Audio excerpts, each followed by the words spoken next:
Hello दोस्तों। आ चुके हैं फिर से एक न्यू शीट के साथ।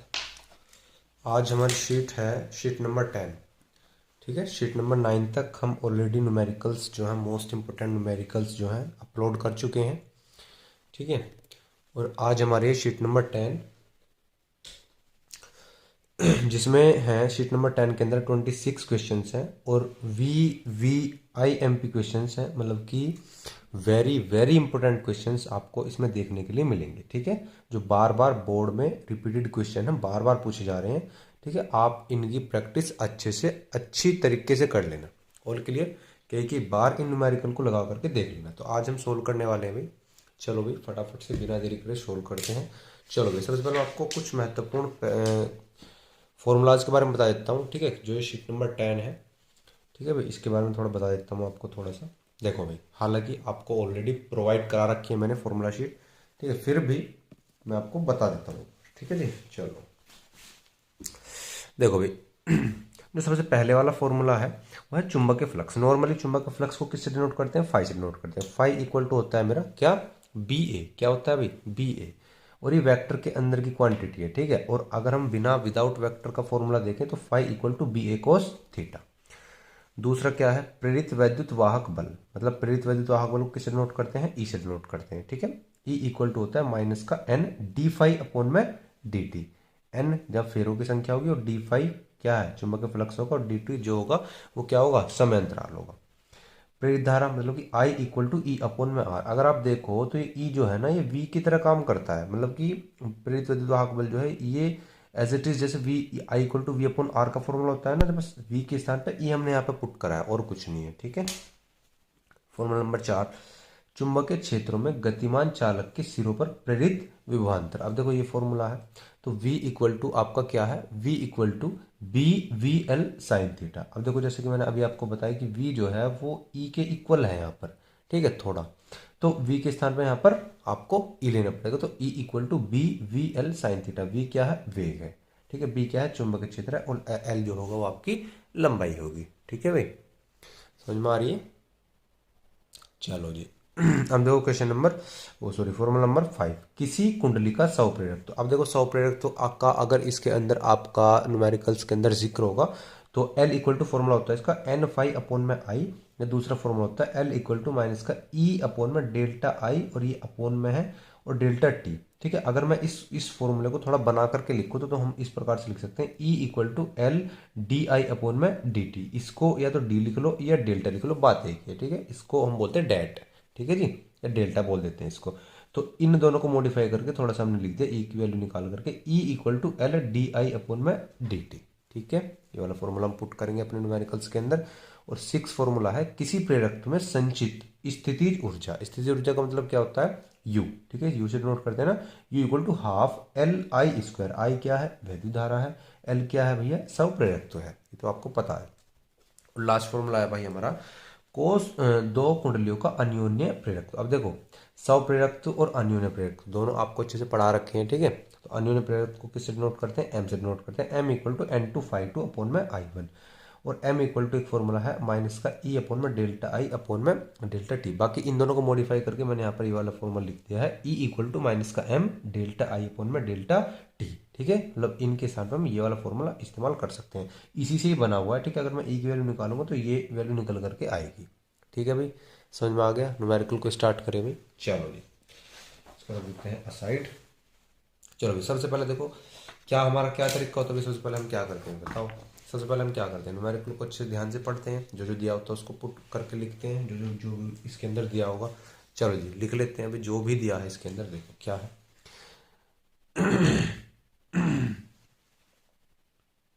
देखो भाई क्या लिखा हुआ है,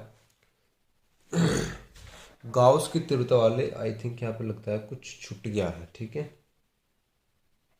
अच्छा अच्छा एक मिनट, देखो यहाँ पर ये जो लिखा हुआ है ना, यहाँ पर टू गाउस है। यहाँ पर क्या है? टू गाउस है। तो भाई सभी बच्चे अपनी सीट के अंदर जो आपको मिली हुई है वहाँ पर टू गाउस कर लेना। ठीक है, यहाँ पर छूट गया है आई थिंक। अच्छा एक चीज सुन, तुम और समझो, थोड़ी सी चीज और समझो। एक चीज और मैं आपको बताना चाहता हूँ, सुनो। जैसे कि पिछले भी उसमें आई थी, देखो जब थीटा दिया होता है, थीटा की बात होती है। देखो यदि तुम्हारा एंगल, यदि कोण यदि कोण तल से बनता है, यदि कोण तल से बने, यदि कोण तल से बने, तो जो थीटा इक्वल टू 0 डिग्री लेते हैं उसको तो हम मानते हैं लंबवत। क्या मानते हैं जी? लंबवत। पिछले भी जो शीट थी उसके अंदर भी इसका थोड़ा सा जिक्र आया था, ठीक है, वहां पर पूरा एक्सप्लेन मैंने किया नहीं था, लेकिन यहाँ पे मैं एक्सप्लेन कर देता हूँ। अगर एंगल जो होता है आपका तल से बने, सवाल के अंदर बोलेगा तल से बने, तो थीटा इक्वल टू 0 डिग्री लेते हैं, मतलब कि उसको मानते हैं लंबवत। और यदि थीटा इक्वल टू 90 डिग्री बनता है तो उसको हम लेकर के चलते हैं समांतर। ठीक है जी, ये पहली कंडीशन। दूसरी कंडीशन, यदि एंगल जो होता है, यदि कोण जो होता है वो क्षेत्र से बने, जो कि हम फॉर्मूले के अंदर इस्तेमाल करेंगे, क्षेत्र से बने, तो बिल्कुल वो नॉर्मल होता है। क्या? थीटा इक्वल टू 0 डिग्री क्या लेते हैं? समांतर लेते हैं। और थीटा इक्वल टू 90 डिग्री क्या लेते हैं? लंबवत लेते हैं। ठीक है जी।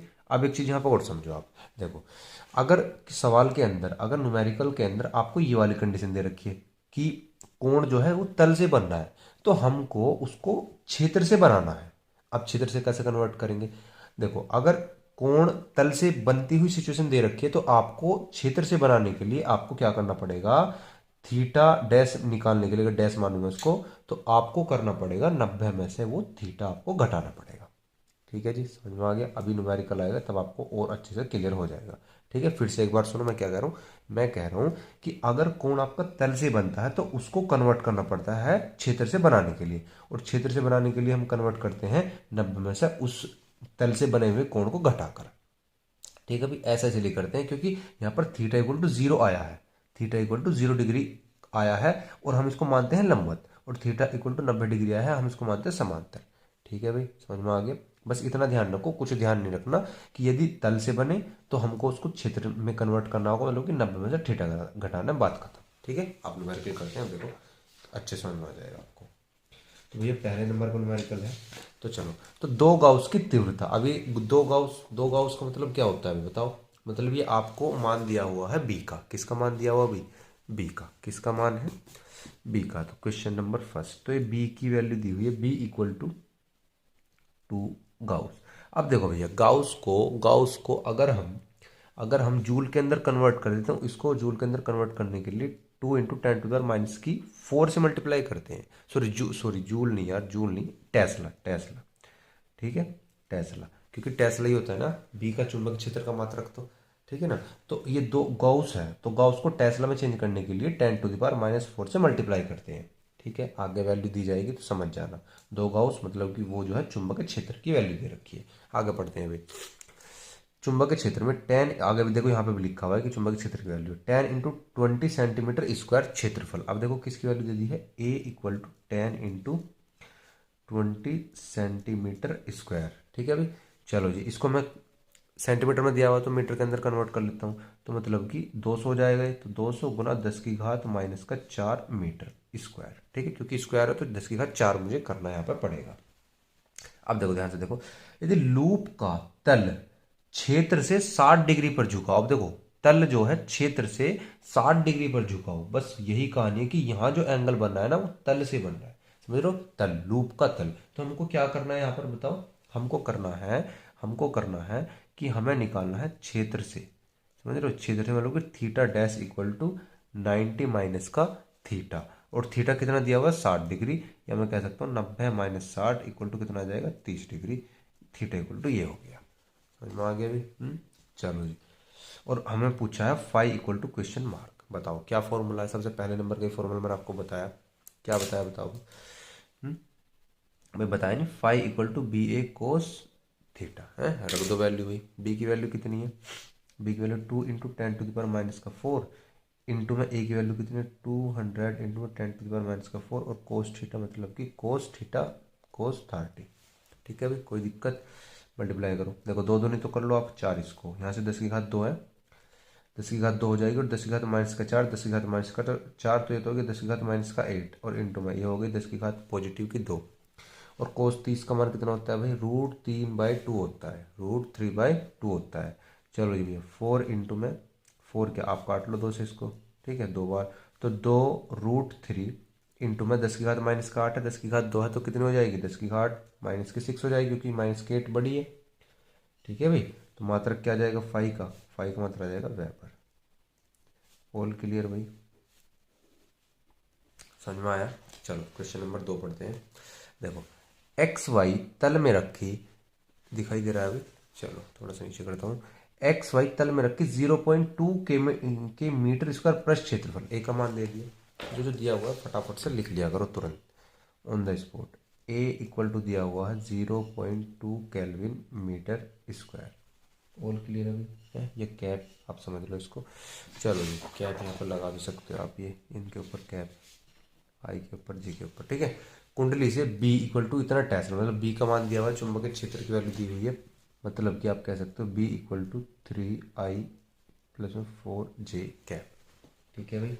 ठीक है, फाई का टेस्ट लगा, बद्ध फ्लक्स ज्ञात करना है, मतलब कि phi equal to question mark. बस बताओ, नहीं मालूम तुमको फॉर्मूला इसका?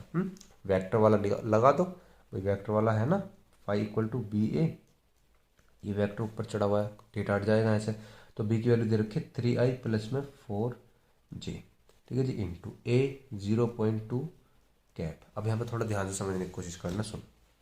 देखो हम क्या करेंगे, इसकी वैल्यू इसकी मल्टीप्लाई इसके अंदर करेंगे और इसकी मल्टीप्लाई इसके अंदर करेंगे, ठीक है। जब 0.2 की वैल्यू मल्टीप्लाई 3 के अंदर करोगे, 3 दूनी 6 हो जाएगा, मतलब 0.6 हो जाएगा। और जब आई की मल्टीप्लाई के में करोगे तो इसको अभी लिख लो, आई की मल्टीप्लाई के अंदर, ठीक है, प्लस। अब 0.2 की वैल्यू 4 के अंदर करोगे तो 0 पॉइंट कितना आ जाएगा 8 आ जाएगा, और जे की मल्टीप्लाई के अंदर करोगे तो जे कितना आ जाएगा के आ जाएगा, यहाँ पर कितना आ जाएगा भाई आपका जे, और यहाँ पर आपका आ जाएगा के। समझ पा रहे हो अभी? एक मिनट यहाँ पर थोड़ा मिस्टेक हो गया, एक मिनट, यहाँ पर भी थोड़ी सी मिस्टेक है, इसके अंदर सवाल के अंदर कर लेना। आई यहाँ पर के कैप है, समझ रहे हो, यहाँ पर क्या है आपका, यहाँ पर भाई आप के कैप है, ये जे नहीं है, ये जे नहीं है, ये के कैप है। शीट के अंदर करेक्शन कर लेना, 3I कैप प्लस 4 के कैप है ये, ठीक है भाई। तो यहाँ पर के कैप आएगा भाई, ठीक है, थोड़ा सा बस करेक्शन कर लो, यहाँ पर के कैप आएगा, ये के कैप है, 4 के कैप, ठीक है। तो कहानी क्या होगी, जब आपने 0.2 की मल्टीप्लाई इस 4 के अंदर की, तो 4 दूनी 8 मतलब 0.8, और जी आपका यहाँ पर ये के है, के, ठीक है, के। बस आपका यहाँ से काम हो गया। अब बताओ हम यहाँ पे क्या कर सकते हैं, बताओ। देखो चूंकि हम जानते हैं, सुनो, चूंकि हम जानते हैं अगर अलग अलग वैल्यू की मल्टीप्लाई करते हैं, डोंट करते हैं, तो उसकी वैल्यू तो आती है हमारे पास 0, अगर डोंट करते हैं तो उसकी वैल्यू आती है 0। अगर सेम सेम की हम डोंट करते हैं, सेम सेम का डोंट करते हैं, तो उसकी वैल्यू आती है 1, ठीक है भाई। ये आपने पढ़ा होगा 11th क्लास के अंदर, मतलब अगर अलग अलग की हम डोंट करेंगे तो उसकी वैल्यू 0 बनती है, और अगर सेम सेम की करते हैं तो उसकी वैल्यू 1 बनती है। रख दो उठा करके 1, जो भी वैल्यू पुट कर दो, तो 0.6 इंटू में 0 है तो 0 आ जाएगा, प्लस और 0.8 इंटू में 1 आपका, ठीक है जी। तो ये तो 0 हो गया, और प्लस में 0.8, तो आप इसको जोड़ोगे तो 0.8 फाइव इक्वल टू आपका आ जाएगा वेबर, ठीक है, 0.8 वेबर, ये आपका आंसर हो जाएगा। ऑल क्लियर है भाई। चलो न्यूमेरिकल नंबर 3 पर आ जाओ। एक कुंडली से बद्ध चुंबकीय फ्लक्स, अब बद्ध चुंबकीय फ्लक्स मतलब क्या, किसका मान दीजिए, फाई की वैल्यू दे दी भाई। चलो लिख लो क्वेश्चन नंबर 3, फाई की वैल्यू आपको यहाँ से दे दी है, तो फाई इक्वल टू दे दिए भाई, बद्ध चुंबकीय फ्लक्स फाई इक्वल टू 0.1, चुंबकीय फ्लक्स 0.1 सेकंड में, अच्छा 0.1 सेकंड में 1 वेबर से 0.1 वेबर हो जा रहा है। अच्छा दो चुंबकीय फ्लक्स की वैल्यू दे रखी है ना, तो एक फाई 1 होगा, एक फाई 2 होगा, तो फाई 1 इक्वल टू हो जाएगा आपका 1 वेबर, क्योंकि 1 वेबर से हो रहा है ना, 1 वेबर से कितना 0.1 वेबर, मतलब कि फाई 1 मान लो इसको, और फाई 2 इक्वल टू 0.1 वेबर, ठीक है भाई।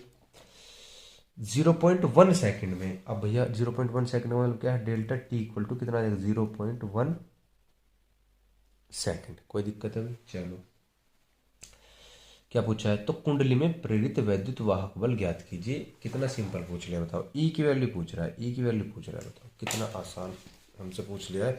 तो हम क्या करेंगे इसके अंदर, हम इसके अंदर वैल्यू पुट कर देंगे। हमें मालूम है, आप एक बात बताओ, फाई 1 की वैल्यू मालूम है, फाई 2 की है, डेल्टा टी है, और ई की वैल्यू हमसे पूछिए, बताओ कौन सा फॉर्मूला सेट कर दें इसके अंदर। देखो चूंकि हम जानते हैं फॉर्मूला क्या होता है, ई इक्वल टू होता है माइनस का डेल्टा फाई अपॉन में डेल्टा टी, हमने पढ़ा है भाई, ठीक है, होता है। अब इस ये डेल्टा फाई का मतलब क्या होता है? इस डेल्टा फाई का मतलब होता है कि ये जो होता है ये अंतर होता है, ये डिफरेंस तो होता है। तो मैं इसको ऐसे करके ना लिख करके अगर मैं इसको इस प्रकार से लिख दूं तो क्या प्रॉब्लम है मुझको बताओ? कुछ नहीं, 5 2 में से 5 1 घटा करके ही तो डेल्टा आता है, इसका अंतर ही तो होता है ये, और अपॉन में आपका डेल्टा टी। ठीक है भाई, चलो भाई क्या कर सकते हैं अब इसके अंदर हम वैल्यू पुट कर दो। अब बताओ 5 1 कितना है, 5 2 कितना है 0.1, 5 1 कितना है 1, तो आपका 0.1 माइनस का 1, ठीक है जी, बाहर माइनस, और डेल्टा टी की वैल्यू है 0.1 सेकेंड, 0.1 सेकेंड वैल्यू करो। जब 0.1, अब देखो घटाना भी मैं बता देता हूँ, 0.1, और जब आप 1 यहाँ से माइनस करोगे, 1 आप यहाँ से माइनस करोगे, ठीक है, 1 मिनट, जब आप 1 में से 0.1 माइनस करोगे, 10 में से 1 जाएगा 9, और यहाँ पे बचेगा 9, तो 9.9 आ जाएगा, लेकिन माइनस का आएगा क्योंकि आपने बड़े में से -1 में से माइनस कराया इसको, ठीक है, तो आपका आ जाएगा माइनस का 9.1, और ये जो माइनस है बाहर वाला माइनस है, ठीक है भाई, अपॉन में है 0.1, इस माइनस से माइनस कट जाएगा मतलब प्लस हो जाएगा, और 9.1 अपॉन में 0.1 आपका, समझ रहे होगे?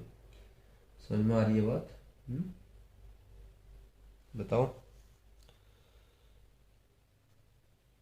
1 मिनट हमने यार माइनस ही गलत कर दिया भाई, 10 में से एक जाएगा 9, तो यहाँ पे 0 बची यार, 0.9 ही तो आएगा, 0.9 ही तो आएगा भाई, 0.9 ही तो आएगा, पॉइंट से पॉइंट हटा दो 0 आए, तो भैया 9 का भाग 1 में लगाओगे तो 9 ही आएगा, ठीक है। तो ई इक्वल टू कितना आ गया भैया? E equal to 9 volt answer, ठीक है भाई, ठीक है भाई। चलो अब क्वेश्चन नंबर 4 देखो। क्वेश्चन नंबर 4 क्या बोलता है? एक कुंडली का क्षेत्रफल कितना है? 0.5 मीटर स्क्वायर है। फटाफट से लिख देता हूँ मैं क्वेश्चन नंबर 4। तो कितना भाई? ए इक्वल टू 0.5 मीटर स्क्वायर, ठीक है। अगर देखो तो था उसमें 50 फेरे हैं, तो यह एन का मान दे दिया, एन इक्वल टू 50। कुंडली के तल के लंबवत, अब देखो यहाँ पर क्या दिया हुआ है, कुंडली के तल के लंबवत 0.0 टेस्ला का चुंबकीय क्षेत्र लगा है, मतलब कि बी की वैल्यू दे दी है 0.0 टेस्ला, ठीक है, क्षेत्र लगा। यदि 0.1 सेकंड में, मतलब कि डेल्टा टी का मान दे दिया 0.1 सेकंड में चुंबकीय क्षेत्र घटकर शून्य हो जाए। अब देखो दो चुंबकीय क्षेत्र हो यहाँ पर, एक B1 और एक B2, B2 कितना हो जाए? शून्य, ठीक है जी। तब कुंडली में कितना प्रेरित वैद्युत वाहक बल तथा प्रेरित धारा होगी? वैद्युत वाहक बल को ई से डिनोट करते हैं और प्रेरित धारा को आई से डिनोट करते हैं, आई इक्वल टू क्वेश्चन मार्क। यदि कुंडली में प्रतिरोध कितना हो? 10 ओम हो। कितना हो भाई? 10 ओम हो, मतलब कि R इक्वल टू कितना हो? 10 ओम हो, ठीक है भाई। कोई प्रॉब्लम, कोई समस्या बताओ। आपके पास ये वैल्यू है, आप यहाँ से आई ई निकाल लो, आई निकाल लो, सबसे पहले ई निकालेंगे। बताओ ई का फॉर्मूला हम जानते हैं, ई इक्वल टू होता है माइनस का एन डेल्टा फाई अपॉन में क्या होता है? डेल्टा टी होता है। वैल्यू हमारे पास सारी है, बताओ है। फाई की वैल्यू यहाँ पर नहीं है, तो फाई के स्थान पर तुम क्या रख सकते हो? चूंकि हम जानते हैं फाई इक्वल टू क्या होता है? बी ए होता है, बी ए होता है। और अगर मैं डेल्टा फाई की यहाँ से वैल्यू निकालूंगा तो कितना आ जाएगा? ए इंटू में डेल्टा बी हो जाएगा। भाई ए ऐसे का ऐसे लिख दो, बी के साथ डेल्टा लगा दो, क्योंकि फाइव के साथ डेल्टा आ गया ना, तो यहाँ पर ये डेल्टा फाइव के स्थान पर ये वैल्यू रखो। तो कुल मिलाकर के मैं कह सकता हूँ कि ई इक्वल टू माइनस का एन ए और जी डेल्टा बी, समझ रहे हो, और अपोन में आपका हो जाएगा डेल्टा टी। अभी अभी मैंने आपको ऊपर समझाया कि डेल्टा का मतलब ये होता है कि वो डिफरेंस है उसका, समझ रहे हो। तो माइनस का एन ए और डेल्टा बी के स्थान में लिख सकता हूँ B2 माइनस का B1, क्योंकि ये डिफरेंस है इसका, और अपॉन में डेल्टा टी इक्वल टू, बताओ अब वैल्यू रख दो। एन की वैल्यू कितनी है अभी? बताओ एन की वैल्यू 50, तो एन की वैल्यू आप रख दो 50। ए की वैल्यू कितनी है? 0.5 मीटर, 0.5 रख दो। B2 की वैल्यू कितनी है? 0, माइनस B1 की वैल्यू कितनी है? 0.04, और अपोन में डेल्टा टी की वैल्यू कितनी है? 0.1, ठीक है, समझ रहे हो। वैल्यू अब कर लो गुना, 5 पंजे 25, और ये भैया एक और जीरो लगा लो, और जीरो लगाने कोई फ़ायदा है नहीं क्योंकि एक पॉइंट लगा हुआ भी है। जब आप जीरो में से घटाओगे तो यही आ जाएगा, समझ पा रहे हो नहीं? मतलब कि 0.04 और अपॉन में 0.1 आ जाएगा। तो जब आप इसको सोल्व करोगे 2500 का 100, देखो सुनो यहाँ कर देता हूँ, 2500 का कितना हो जाएगा, 100 हो जाएगा। एक चीज़ ध्यान से देखो, इसको तो छोड़ो, 4 पॉइंट के बाद 2 अंक है ना, 1 2, तो 1 2 यहाँ आ जाएगा, समझ रहे हो, और 0.1 यहाँ आ जाएगा। तो समझ रहे हो, तो फिर आगे कर देता हूँ, चलो 1 अपॉन में 0.1, अब पॉइंट ऊपर से हटाओ, ऊपर कितना आ गया 10, तो ई इक्वल टू मेरा कितना निकल गया, ई इक्वल टू मेरा निकल गया 10 वोल्ट, 10 वोल्ट आंसर। ठीक है भाई। अब पूछा क्या है, और क्या पूछा था, आई। आई किस प्रकार से निकालते हैं बताओ, है प्रेरित धारा का मान क्या होता है भाई, प्रेरित धारा फॉर्मूला लिखवाया था ना, प्रेरित धारा होता है आई इक्वल टू ई अपॉन में आर। ई का मान कितना है भाई, ई का मान अभी निकाला हमने 10, और आर का मान भी कितना था 10, देख लो आप 10 था ये रहा। ठीक है, तो ये काट लो तो कितना आ जाएगा, 1 ओम इसका मान आ जाएगा आंसर। ठीक है भाई, समझ में आ गई। क्वेश्चन नंबर 5 पर आ जाओ जल्दी। क्वेश्चन नंबर 5 क्या बोलता है, फटाफट से इसको देखते हैं एक बार। क्वेश्चन नंबर 5 देखो, एक कुंडली का क्षेत्रफल 100 सेंटीमीटर स्क्वायर है। कुंडली का क्षेत्रफल कितना दिया हुआ है, 100 सेंटीमीटर स्क्वायर, मतलब कि ए इक्वल टू 100 सेमी स्क्वायर। अब चूंकि सेमी के अंदर दिया हुआ है तो इसको मीटर के अंदर बदलना पड़ेगा, तो 100 इंटू में 10⁻⁻⁴। क्यों, क्योंकि स्क्वायर लगा हुआ है इसलिए 4 लगाते हैं। ठीक है भाई, इसमें 400 फेरे हैं, एन इक्वल टू 400, 0.20 वेबर पर मीटर स्क्वायर का चुंबकीय क्षेत्र, मतलब कि बी की वैल्यू दे दी है भाई, बी की वैल्यू दे दी है, समझ रहे हो, बी इक्वल टू 0.20 वेबर पर मीटर स्क्वायर का चुंबक क्षेत्र कुंडली के तल के लंबवत है।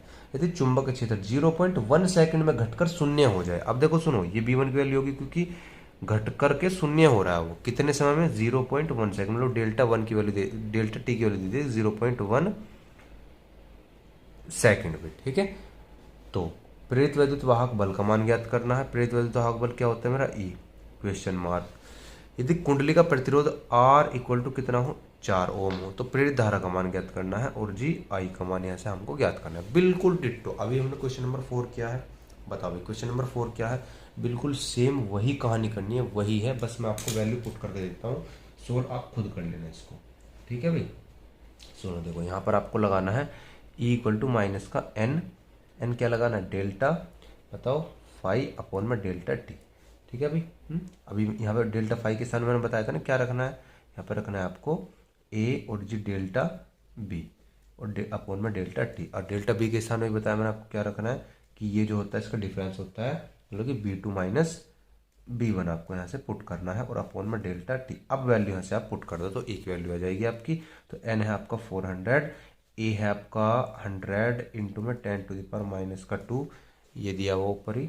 ठीक है, और इंटू में B2 की वैल्यू है 0 माइनस B1 की वैल्यू 0.20, और अपॉन में डेल्टा टी कितना है आपका 0.1। ठीक है भाई, तो चलो ये 4 जीरो हो गई, 4 जीरो, तो 4 इंटू में 10 की घात 4 जीरो कर लो, 4 घात लगा लो, और 10 की घात माइनस का 2, और जब ये जीरो में से घटाओगे तो माइनस का ये आ जाएगा। ठीक है, और अपॉन में 0.1। ठीक है, पॉइंट हटाओ, ऊपर एक जीरो लगा लो, और ऊपर से पॉइंट हटाओ, नीचे 2 जीरो लगा लो, इन 2 जीरो से 2 जीरो कैंसिल आउट कर दो। ठीक है भाई, बची क्या बताओ, 4 दूनी कितना हो जाएगा, 8 हो जाएगा, 8, और इंटू में कितना हो जाएगा आपका बताओ, कितना हो जाएगा भाई, आपका यहाँ से हो जाएगा 10 की घात 4 है आपकी, और जी कितनी है, 10 की घात माइनस का 2 है, तो 10 की घात कितना हो जाएगा, 2 हो जाएगा यहाँ से आपका, 2 हो जाएगा। ठीक है भाई, पर यहाँ पर हमने एक मिस्टेक कर दी है, ए की वैल्यू 100 इंटू 10⁻⁻⁴ है, 4 है, 4 है भाई वैल्यू, 4 मेरी लाल 4 है, तो 4 से तो भाई पूरी पूरी कैंसिल आउट हो गई, तो घात तो बची ही नहीं, तो 8 वोल्ट आ जाएगा भाई, 8 वोल्ट, तो ई इक्वल टू क्या आ गया, 8 वोल्ट। ठीक है, अब आई निकालने के लिए क्या फॉर्मूला होता है, प्रेरित धारा निकालने के लिए आई इक्वल टू क्या होता है मेरा, बताओ क्या फॉर्मूला होता है, ई अपॉन में आर होता है, ई का मान अभी निकाल लिया हमने 8, और आर का मान है 4, ये रहा, 4 दूनी 8, 2 ओम, 2 एम्पियर, सॉरी एम्पियर एम्पियर, क्योंकि धारा का मात्रक तो एम्पियर होता है ना, और शायद मैंने पीछे भी जो है हाँ ओम कर दिया, ये एम्पियर है। ठीक है भाई, एम्पियर, क्योंकि धारा का मात्रक तो एम्पियर होता है लाल। चलो भाई, तो इस वीडियो में हम 5 ही क्वेश्चन रखते हैं और फिर हम देखते हैं अगली वीडियो में। ठीक है भाई, चलो।